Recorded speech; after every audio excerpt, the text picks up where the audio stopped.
Yep, that's right, man. We are right back, man. I got my guy Nolan Smith in the building. I got my boy Dr. Allen in the building, the newest member of Tennessee State family, Nolan Smith. My guy, how you feeling, brother? I'm feeling great. I'm feeling great. Yeah, feeling good. So let's just go over like your last 72 hours in Nashville. What has that been like? It's been a whirlwind. I've just been walking around, meeting all my family on TSU's campus. Dr. Allen has been just showing me around, just meeting all the good people. That's been like the first step. And then obviously meeting the team, getting to know all the players, talking to them, letting them know who I am and what I'm here to do. And that's it. In a hotel, in the office 24/7. Yeah. Get my mind right and get ready for the task at hand. Okay, cool. Have you had any good food out here yet? Any good food? Great food. Look, Okay. Dr. Allen's been the best host and taken to a couple spots. That's good. And, That's good. I hear a lot of good food out here in Nashville. Yeah, a lot of good food. So we got to make sure we get you everywhere so you can, check out what type of food we have in Nashville. Yep. Yeah, they say hot chicken. Yeah. But it comes from Princess, man. Yeah, Princess was the Prince original. is the original hot chicken. Hattie Right. B's. They are Hattie B's and everybody else. They kind of like fell in line. Princess is definitely the original hot Get him chicken. on that coast. Okay, gotta check that out. For sure. So let's just move up, man. So like just coming from Duke, let's just talk about, your mindset and what you plan on bringing to Tennessee State. Winning. That's one thing. It's going to get redundant, but I'm obsessed with winning. I've always won from 6 and under AAU through college. Like I've always just used to winning. That's what I want to do. It's what I learned to do. It's what I'm built to do. So going to Duke and working under somebody and playing for somebody like Coach K, he teaches you how to hate to lose. And then he also teaches you how to win. So he teaches you both sides. And that's kind of how I've been groomed, and that's how I've been groomed as a coach, to just help these young men understand what it takes to win. But then when you have that mindset, it not only goes on the court, it teaches you how to win off the court as well, and how you carry yourself as a man and as a businessman and as a competitor. It all translates. Mm-hmm. Yeah. No, that's real big. That's real big. Dr. Allen, so like what were the instincts? Of course, national championship and being a player at Duke and coaching under multiple coaches and then coaching at University of Memphis. Like, what was it that really stood out to Nolan that made you be like, okay, yeah, I think this is my guy? Man, from the first time we talked, we were aligned, right? I'm a visionary, and when you're a visionary, you know how you want it to look, you know how the pieces fit, and you know who you need to lead the program. And so from the first time we jumped on the phone and the hotline, I had heard amazing things about Nolan, from the fact that he was a competitive guy, had a lot of passion, energy, comes from a basketball family, with his father, Derek. And, we had some mutual friends, and my mentor is Allen Houston, Wade Houston in that Louisville area. But when I got him on the phone and he talked about developing young men and seeing them grow and transferring everything that he had learned, being a student athlete, being a professional, his experiences both domestically and abroad, because he was a great player here in the States and abroad, and being able to transfer that information and that knowledge over to the kids, I couldn't say no to him, man. Right. And I knew how hungry he was. Yeah. And to do the job at hand that he's about to go through and win here, you got to be hungry. Right. Yeah, you got to have championship, TSU, Tiger DNA, and that DNA is resiliency. It's make a way, find a way when it doesn't look like you got one, and use those relationships to build a successful program. And so he has that in him. He breathes it. You heard him. He's obsessed with winning like I am. Right. And connecting us, man, in this city at this time for these young people. Man, I'm just blessed that he's our head coach. No, for sure. So being able to have a athletic director that believes in you the way that Dr. Allen believes in you, I believe that brings some type of security to you as well. Like, kind of like speak to that. It just gives you the feel to your fire to go after it. Right. Like you said, both of us have the same mindset. Both of us are obsessed with winning. So I ain't got. He knows my mindset, right? So you don't really have to be looking over your shoulder. If it was somebody sitting in the seat that wasn't fully obsessed with winning, now I'm looking over my shoulder like, man, what's my AD thinking? Like, no, he knows my mindset. I want to win more than him, or he's Right. gonna say, I want to. I know you don't know you don't. Yes, Yeah. I do. You know you don't. Yes, I do. Yeah. We gonna fight to the end about who wants to win more. Like Yeah. we both want to win bad. Mm-hmm. So that makes you feel really good. Like you said, it's a partnership between my athletic director and myself, and with a shared vision of doing what we need to do. Like you said, the mindset to make sure these young men are taken care of. You Right. know, in a business that has become transactional. Yeah. The business for us can't be transactional. It still has to be relationship and love based. Right. And Right. taking care of these kids the right way, making sure they're ready for when they leave TSU. They're still set out to do great things in life. No, that's real. That's real. Man, did y'all hear that? Man, it's very, very rare that you're ever gonna, see genuine relationships, and this is a genuine relationship between coach and athletic director who both want the same goal, which is to win, bring championships, but also make sure that it's a genuine love with these players and that it's just not transactional. Speaking of transactional with the NIL and everything going on, how do you go into that? What is your thought process when you go into NIL? What do you think about NIL and maybe how it affects the kids now? Mm-hmm. Well, I love NIL. I love the collectives. I love everything because it gives our young men and young women a chance to put some money in their pocket. Exactly. Right, and they deserve it. All student athletes have deserved it for such a long time. Yeah. So for us, it's teaching them like financial literacy and teaching them how to take care of their money. And for us, in order to build it even better, and we've talked about it, it takes partnerships. It takes a village. Because obviously we want more. We want to do more for our student athletes at TSU. I want to do more for my basketball players. And I know they want to do the same for the women's players. We want to take care of everyone. We want to create a village. And I told Doc and President Tucker here, I'm not just to focus on men's basketball. I'm here to focus on TSU as well. Exactly. And how we build this thing into a special university that it is. Yeah. So I'm pretty sure you've walked around campus, being able to get a feel for campus and stuff like that. Seeing that there is a cultural difference between Duke and Tennessee State, how do you plan on making that transition? What are you excited about the difference wise, and what are some of the things that you learned at Duke that you believe can translate here at Tennessee State? Oh man, I mean it's two different schools, right? It's really two different worlds. Right. It's a world that I'm just excited to be in, which is the HBCU world. I can't wait. I mean, just the energy walking on campus, right? The energy at Duke was cool, but it was only on Duke game nights. Right. Other than that, the energy was dry. Yeah. And I loved it. Right? I'm not trying to talk crazy about my school. I loved it. Duke Right. is a prestigious university, but so is TSU with the energy. At all times. Yeah, I like that You know energy what I'm right there, saying? Coach. So it's just different. And it's two great institutions. I'm just so proud to be at TSU, be amongst my people, and bring something special to this university. No, that's what's up. That's what's up. What do you think is going to be your biggest adjustment, if you would say there is an adjustment? I say my biggest adjustment is obviously, right now, resources.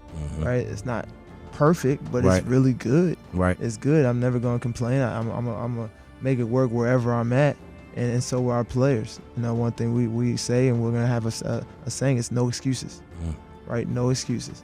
They asked me about bus rides. I don't care about no bus rides. Right. We're going to bus ride and kick your butt. Right. All right? I don't care about no bus ride. I love bus rides. Yeah. So it don't matter. Being in this great league in the OVC, we got what we got. We got the players we have right now to win, and that's what we're going to do. So we ain't worried about nothing. Yes, sir. And I love the roster that you all have. So, what is your coaching strategy? If you would say you had a coaching technique or strategy, what would that lean towards? What kind of coach are you if you were talking to a player? A player's coach. Offensively, I want to play fast. I want to attack the paint. I want multiple paint touches on a possession, because when you get paint touches, the defense shrinks. Now we kick. If you don't have a good shot, give it up for a great shot. Take care of the ball on offense. Let's make sure we get a shot on offense. And then if we miss, go attack the offensive boards and put it right back up. Get to the foul line, apply pressure on the offensive end. Defensively, we want to get stops. We want to contest one pass away. We want to be open. If you're two passes away, being ready to help your man if he does get backdoor. We want to keep the ball out the paint. We want to contest every single shot. Don't give people wide open shots. And then when they do shoot the ball, they get one shot. They get one shot, we sprint the other way and push it down their throats, and we pick our pressure back up and get another stop. That's hard. I like that. I know you love that, Dr. Allen. It's a plan. Yeah. He's been waiting for this opportunity, Coach. You can feel it, right? Yeah. You feel the energy, and so now it's executing. And so sometimes, man, the greats, they're great because they've always envisioned themselves already making the play. Right. They've been in the arena. Right. Right. And so now when you get in the shoes, it's just natural to you because you've rehearsed it time and time again. Right. There's no angst. Right. It's just that you've been in that moment because you thought about it. Right. Yeah. And you're intentional. So now it's working the plan. Yeah, you ask about the resources. What are the differences between HBCUs and PWIs in the landscape of collegiate sports? Yeah, budgets, resources, but hey, there's a network here.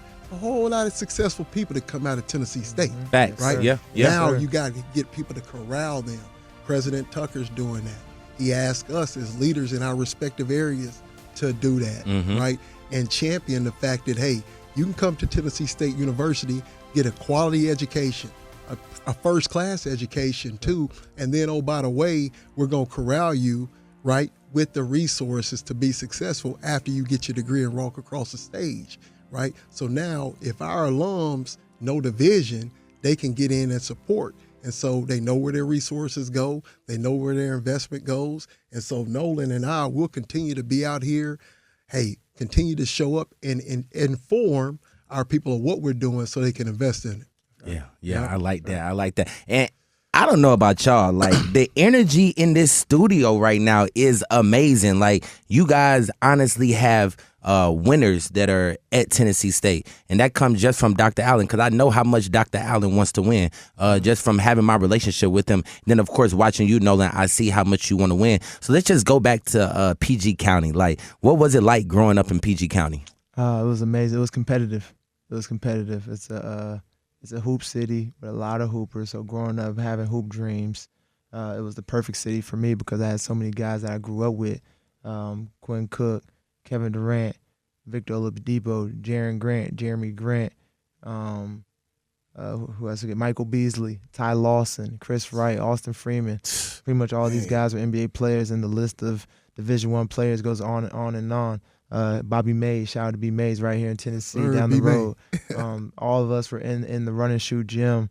I was kind of telling y'all the story, but we were in the gym from 9 a.m. to 9 p.m. Yeah. We would leave the gym, we'd go across the street to the carryout, get 3 wings, fries, mumbo sauce, and a large half and half.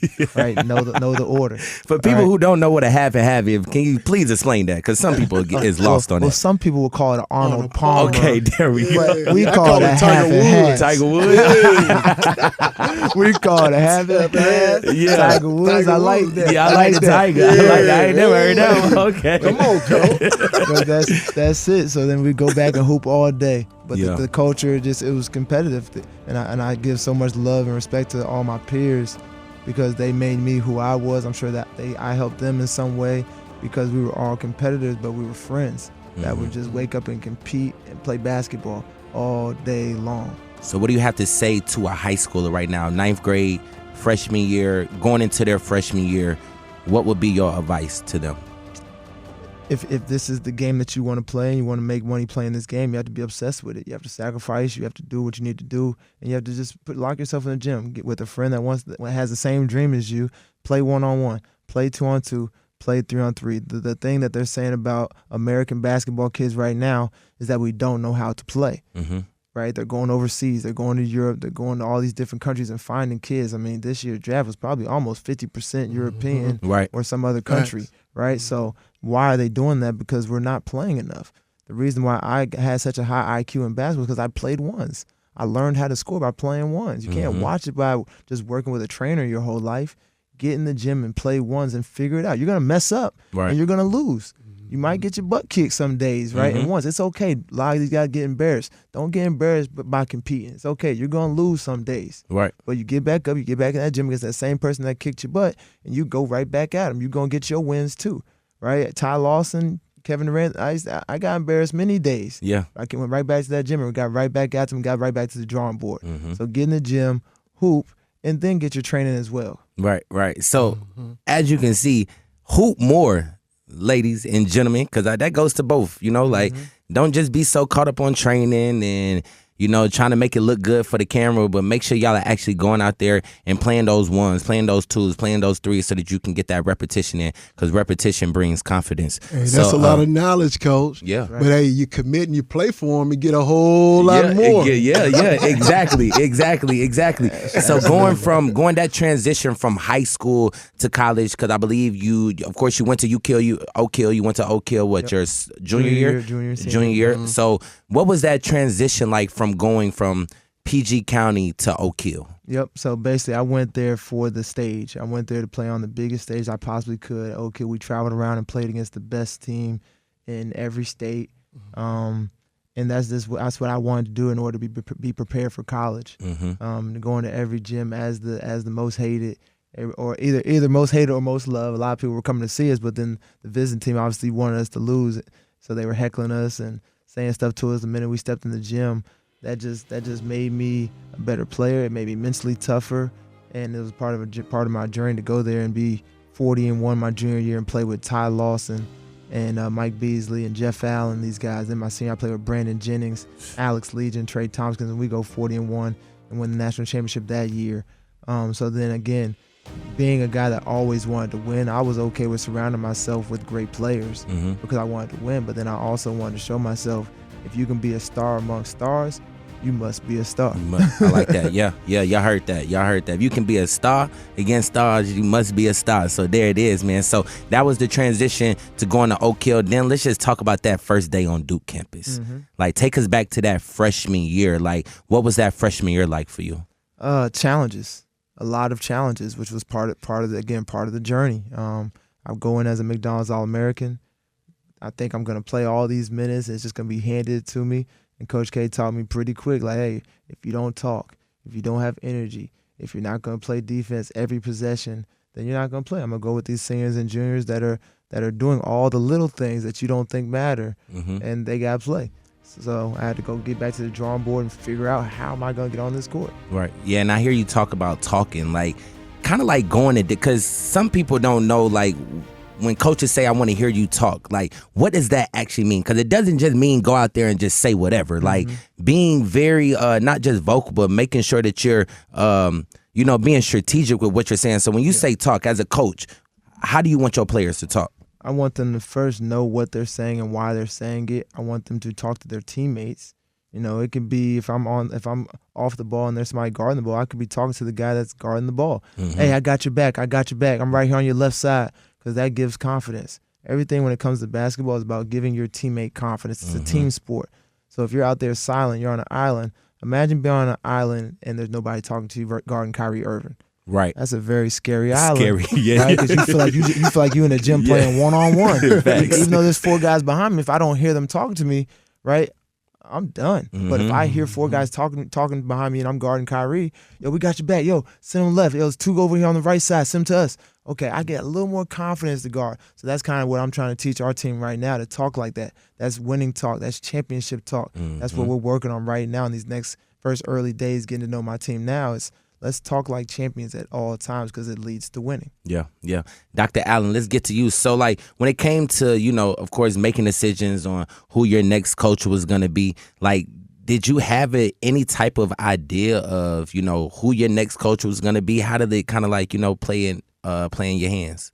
Yeah, so we appointed interim Eric Buggs. He did a great job of keeping things together. During that process, I always go through an evaluation period, and I listen to my grandmother and my pops. You say that still voice, that inner voice. Right. It speaks to you. Yeah. And you're always trying to make sure that if you make a move, and it's a long-term move, that you always are doing it in the best interest of the university and the student athlete, right? And the future of the program. And so as I listen, I have my inner circle. My wife's a big part of that. She's a TSU alum, and I call her my silent deputy AD. Yeah. But we talk and we bounce things amongst each other in the room. And she said, hey, you've been talking about Nolan Smith. You know what you want. You just got to go get him. Right. And so I talked to his agent, and his agent and I were chatting. His agent was calling me, and I said, man, I want Nolan Smith. Yeah. He said, man, I represent Nolan Smith. I said, bingo, bingo.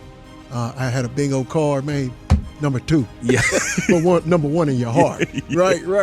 But, Nolan rocked 2. And so, yeah, but no, I was, you track that person, you look at those things, the mannerisms. So I look back at different games and his poise, right? And then times where he has to assert himself.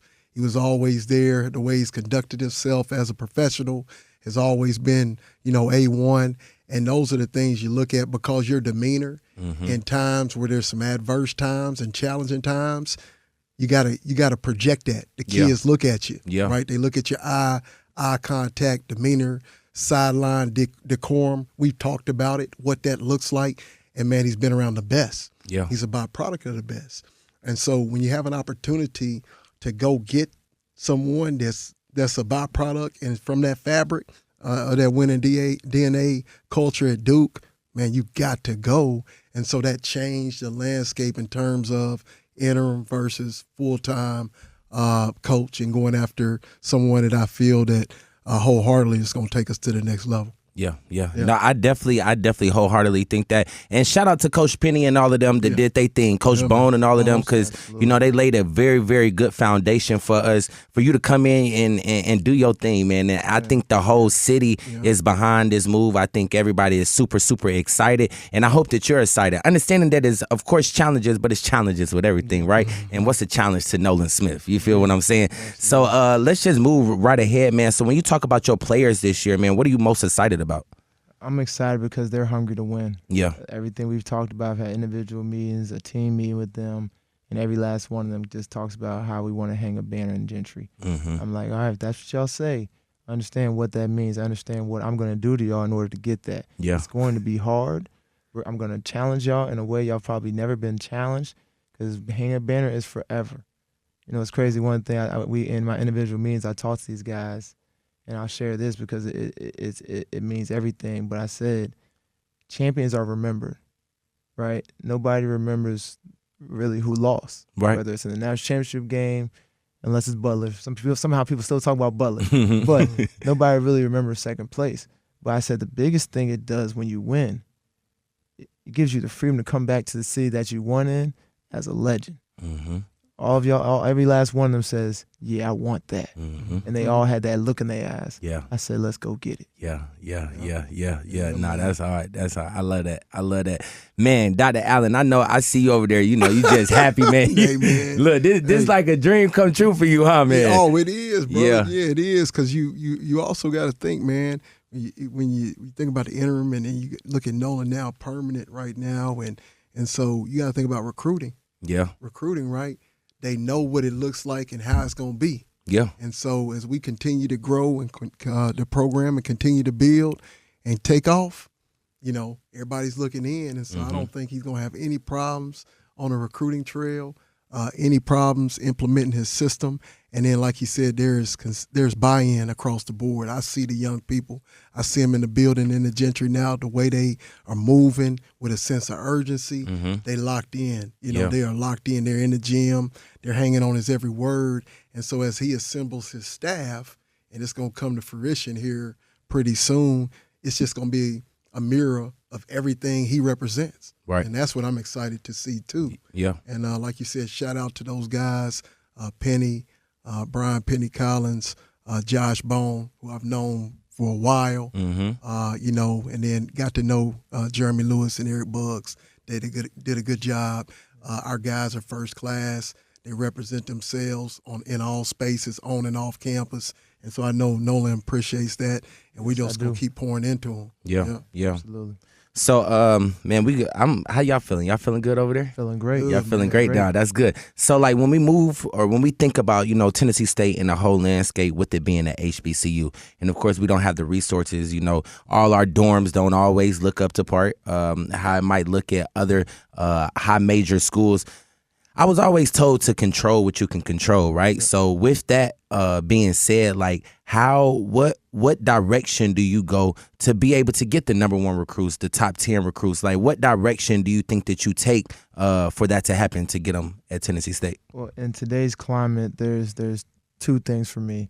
It's resources from a collective standpoint and engagement and, getting out into the city and finding the business people that say they got the resources and the means. Okay, well, you want to support. Let's see what the means talk about, right? Come be a part of something special. Come be a part of TSU basketball. Everybody loves to be a part of something that's bigger than themselves. This is big, right? This is big, and what we're trying to accomplish right now is huge. Because then the second thing is the family, right? That's the second thing that's going to get that top 5 recruit, that big time player to come here and really change the game, change the narrative, and keep our kids and get our kids coming to our schools. Right. These are our schools. For us. Right. For us, by us. Shout out to FUBU. Right? For us, by us. Yeah. That's what the HBCUs are. So going to get that kid, those are the two things, resourcing and the family. Because when they come here, you get them on campus, right? We're gonna call you. Hey, yo, we got one coming through. Make sure the city knows. No, yeah. Make sure the city knows so they can pour that love into them. Like, come be a part of this. Come be a part of this, and it's something big and it's special. Yeah. Well, Dr. Allen, we got a lot of things coming up. You want to talk about everything that you got coming up right now? Yeah, man. So, JG, it's going to be a big year, right?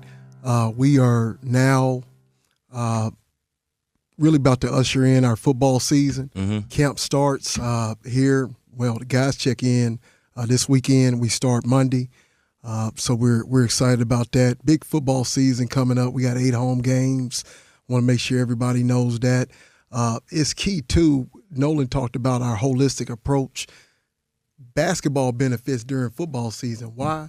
Because that's peak recruiting time. Right. So to see the live atmosphere, kids look into that. When you're hosting them on official visits, they're at the games, they're looking around, they're buying with their eyes. And so we definitely want to be present, Big Blue, to make sure we're locked in and we're attending those games. When you see recruits with Coach Nolan Smith, Candace Dupree, hey, watch out for Candace Dupree now. Yeah, women's basketball coach. WNBA legend. Big time. Big time. Should be in the Hall of Fame pretty soon. She's got something special brewing. But when you see our coaches in all of our sports speak to the young people, talk to them about the culture, how it's going to be a great experience. They continue down the path. It's a winning environment at an HBCU. Yeah. And that's what we do here, right? So reciprocate that energy. But like I said, football, man, we'll have a great season.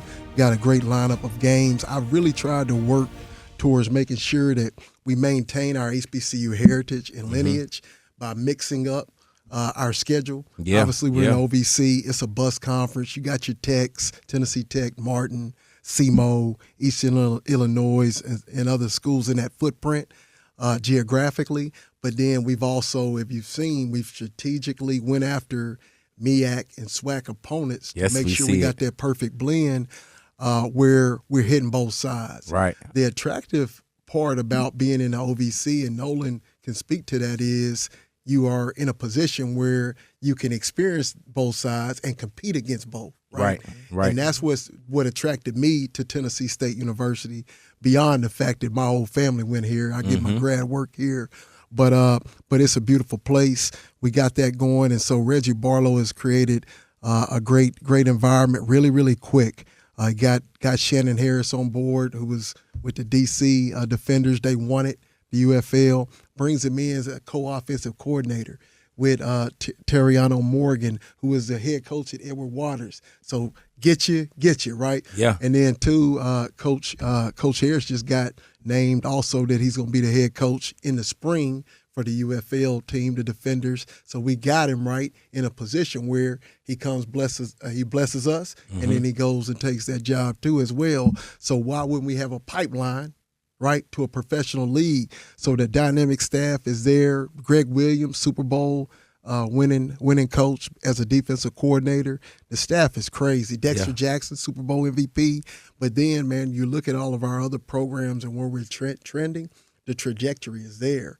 And Nolan's a big part of that, right? And so anytime you reset and you have to make a move, you got to get people that can keep you on that trajectory, because our trajectory is really, really important right now for the institution at large, because we are trying to grow in our enrollment.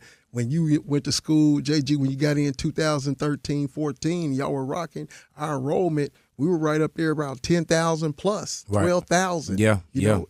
And when you think about that type of enrollment, everyone is competing for students. So you're selling what you have to offer, right? And so right now we are trying to address housing, infrastructure, resources, et cetera, because the culture has never left, right? The excellence has never left. Right. You know, the DNA is there. Now we got to just make sure that we're strategically aligning the infrastructure to support the growth that's out there. And we got to lock in with the Metro Nashville public school system. I got a great relationship with Dr. Battle there. She's doing great things, but we got to be more intentional about being present at these schools and delivering a message and growing with the population around us, right? And so that's very important when you talk about being attracting to the young people, because at the end of the day, when they graduate, they got to go somewhere, right, to get educated. We want them to stay in Nashville. And then we want our kids, when they graduate, to stay in Nashville. So now that's when we need to go lock in with the corporations around here and say, hey, we can feed your pipeline, but we got to engage you. And that engagement is going to require an investment from a corporate standpoint. But then look, what type of employee you're going to get, right? Then how they going to be able to give back when they're still here to the community and to Tennessee State University. You were retained here. The city retained you, JG. You're giving back right now in multiple ways. Right. In the community as a coach, right? On the mic as an influencer, et cetera. We want to continue that right now and making sure that people come to Tennessee State 1, graduate from Tennessee State 2nd, and stay in the city of Nashville, and let's get it rocking. I'm telling y'all, listen, Yeah. Yes, sir. I'm about ready to run through a wall for y'all. I mean, the energy is amazing. Again, man, I definitely want to thank y'all. So if there's some last words that you just want to say to the city of Nashville, the fans all over the world, people who have supported you since day one, what would you tell them right now? What would you want to say to them? The time is now. Yeah. The time is now. So I'm here. I'm here. I know the job at hand. The time is now. Yep. Dr. Allen, what about you, Doc? I would say, if you're living in the great city of Nashville, it's moving. Look around you. It's going vertical. Corporations are coming in. They're not coming in for no reason, right? Things are changing. So keep what they say, keep your third eye open. Yeah. Stay woke, right? Make sure you know what's going around you. Have conversations, network. Don't miss out on opportunities that are out there for you in this great city, because a lot of people, you've seen this change around you. Don't miss it. Right. Don't miss it. Don't get left off the bus. And certainly, don't miss that Big Blue that's roaring in Roar City off of 3500 John A. Merritt Boulevard. Yep, that's right, man. So listen, man, it's your boy JG. Like I told y'all, man, Wanna Beat, Nashville's home for hip hop and R&B. It don't get no better. It don't look no better. And it definitely don't sound no better. I'm signing out. Wheezy.